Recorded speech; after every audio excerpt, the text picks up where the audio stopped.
I'm meteorologist Bobby J. We go from the hot temperatures over the weekend to now the chance of storms. We saw some of the activity yesterday, mainly east of the Cascades. A little bit better chance as a weak disturbance pushes across our region as we're getting through today. Then the rest of the week, there'll be some isolated storms, mainly east of the Cascades. We'll see maybe another slight chance for your Thursday here west of the Cascades. After that, things look to quiet down in the forecast for this weekend, but we'll still continue with some well above seasonal temperatures through the rest of this week. Not expecting any record high temperatures, though we will still be around 10 to 20 degrees above that seasonal high.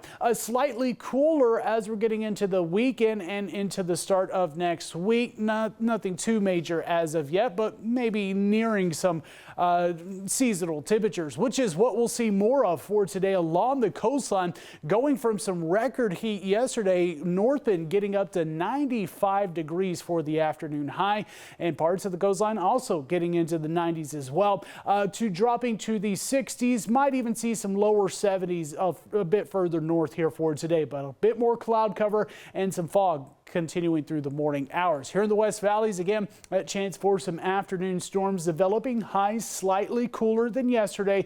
We're looking at more of some mid and upper 80s. Morning lows still quite mild into the 50s. And east of the Cascades, showers for the morning hours. Afternoon storms kicking up, and we'll see 70s for highs. Morning lows in the 50s. Some of these storms could produce some gusty wind and maybe even some smaller size hail. And again, for the rest of the forecast, we're pretty dry here in the Rogue Valley.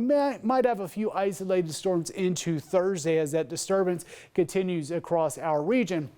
Otherwise, 50s, lower 60s for morning lows, highs in the lower 90s, and again, a slight cool off as we're heading into the start of next week. The Klamath Falls area and east of the Cascades will likely see some isolated storms continuing for much of this week, but clearing out by this weekend. Highs will warm in from the upper 70s to the 80s here through the rest of this week. Morning lows, upper 40s, lower 50s. Northern California, looking at those highs in the upper 80s, and like the western half of the area, slight chance of storms here today, pretty much dry through the rest of this week, but might see some isolated storms into Thursday. Coastline will stay dry, but seeing some fog through the next couple of mornings, and the mostly sunny sky. Temperatures staying into the 60s and morning lows in the lower 50s.